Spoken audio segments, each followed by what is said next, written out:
In this lecture, we're going to talk about trends in managerial accounting.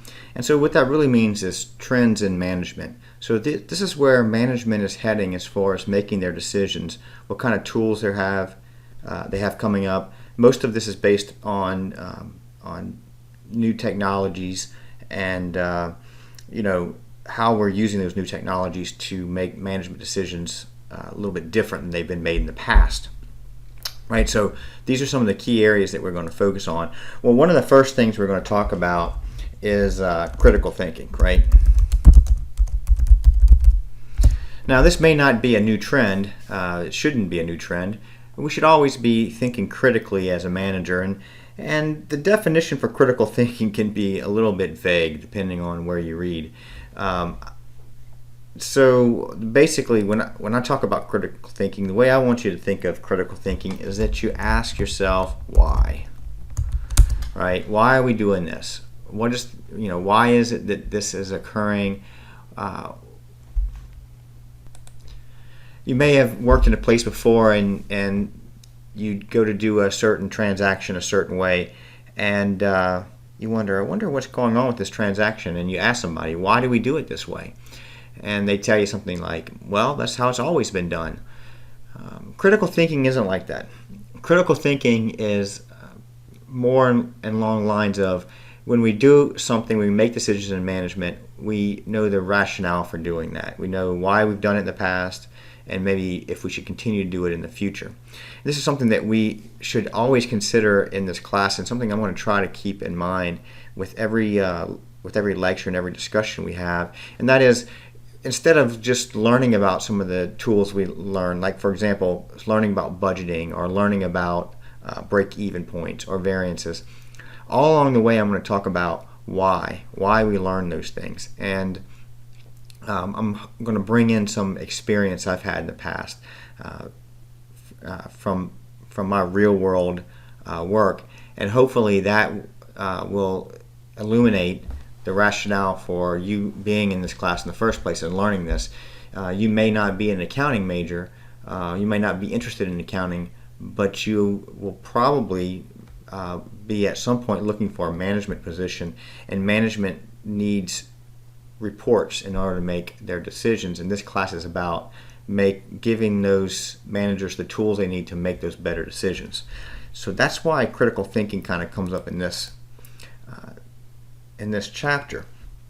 So moving forward a little bit, let's look at the next trend we have. So the next trend I'll look at is something called an ERP system. That stands for Enterprise Resource Planning System. So an Enterprise Resource Planning System is a system that integrates the company information. It streamlines everything. What I mean by that is, instead of the accounts payable having a system where they track and deal with accounts payable, and HR having a system where they account and deal with hiring and firing and benefits, and instead of accounting having a system and instead of supply chain management having their own system, the ERP system basically is one system that the entire organization uses. And by using one organization, we integrate and we're able to better communicate. Obviously, each department in each area will have security over their area, but when information is needed from one area to the next, and that is allowed, then it's much easier to get that information. So that's what an ERP system is, Enterprise Resource Planning System. So one of the things you probably have noticed is that our world is generating more and more data. We're generating what they call big data, right? So big data is the massive quantities of data that we now have access to. The statistics show, at least at the time of this recording, is that 90% of the world's data has been generated in the last 2 years. How amazing is that? We're talking about enormous amounts of data. Well, the data is only useful if we can understand it.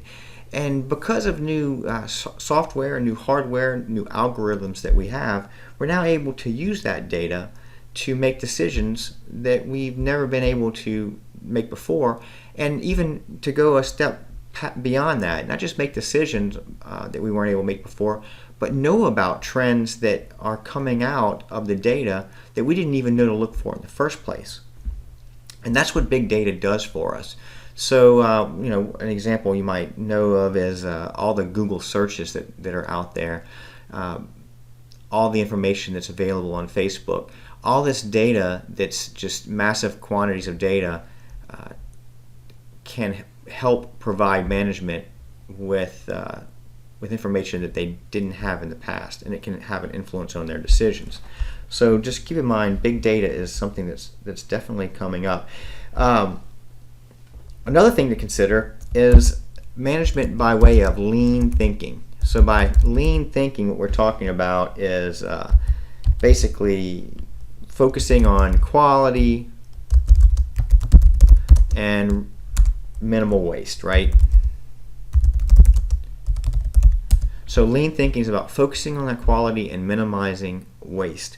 This idea that managers can get certifications in lean thinking means that managers are being specifically trained in order to help their businesses get higher quality and reduce their waste. Certifications include Six Sigma, and Six Sigma is a qualification you might be interested in as a manager because it's a really highly sought after certification, and it can reap benefits for you financially. You get different levels of Six Sigma certifications, and the higher level you have, then the better off you are. The levels they sound like karate belts or martial arts belts.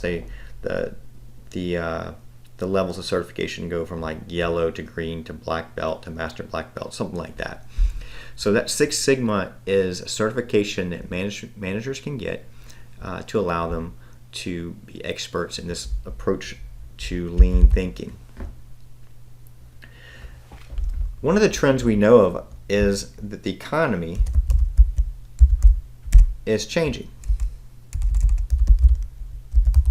right? It's going to a knowledge-based economy rather than manufacturing. This has been a trend that's been going on for quite a while. We see it all the time. Technology is one of the big drivers of this.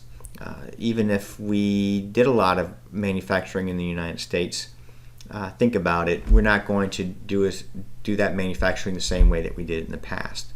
We use more robotics, more technology versus more pure human effort.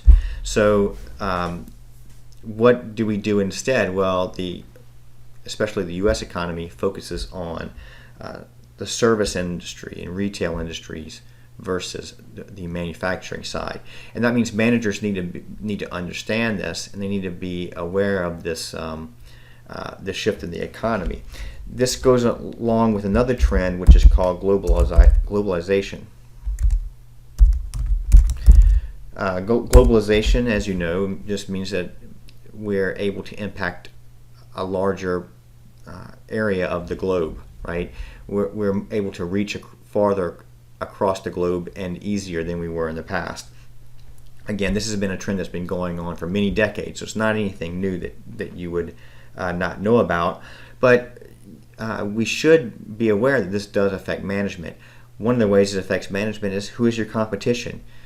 Competition used to be very well defined, and it used to be people that were fairly close to you. Now your competition can be across the globe, another side of the world.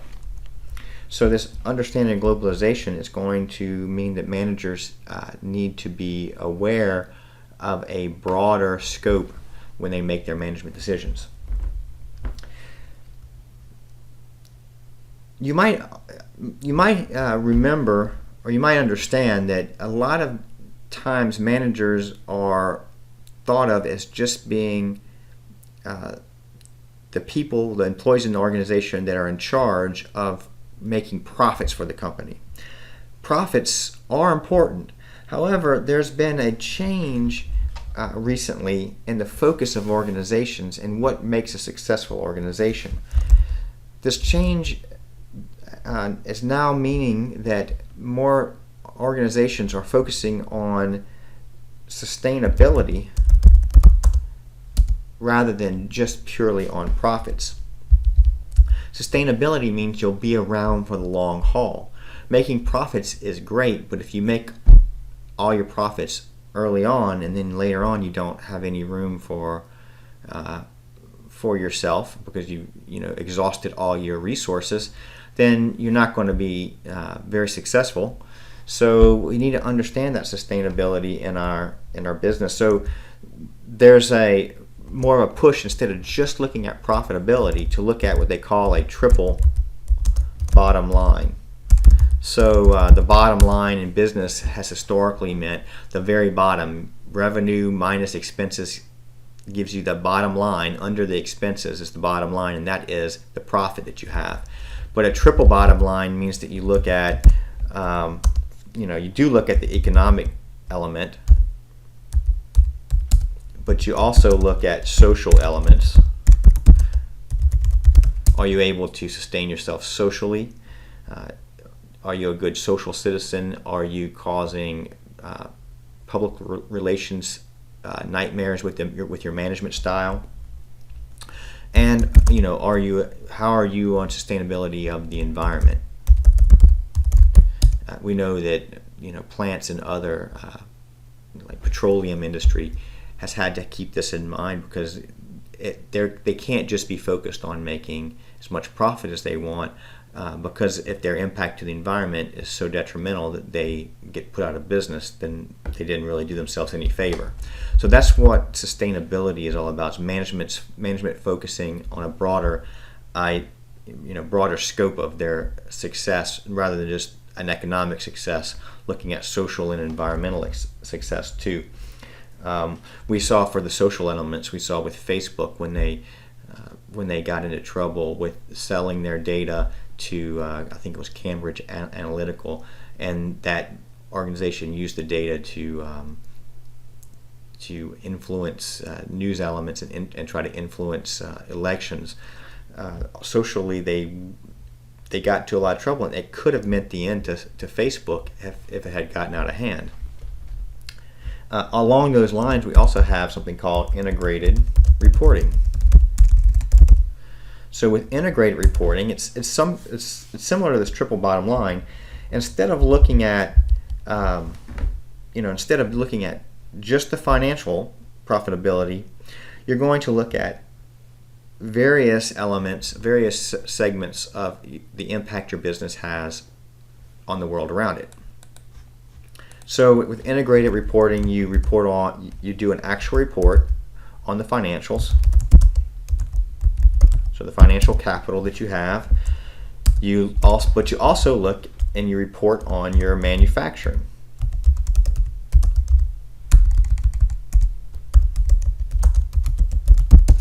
And then you report on your intellectual capital, right? What kind of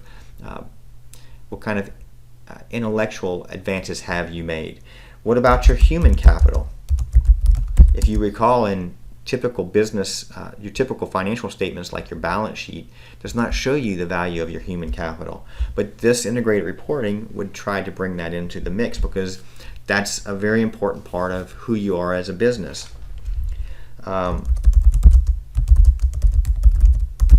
What about your social and relationship capital? So reporting on what kind of a social citizen you are, what kind of relationships do you have with your vendors, with your customers. Those are all key elements in management being successful. And so we want to keep that in mind. And that's why this integrated reporting includes a report on that element too. So far our integrated reporting would include 5 elements of reporting rather than just financial. And finally, we have a natural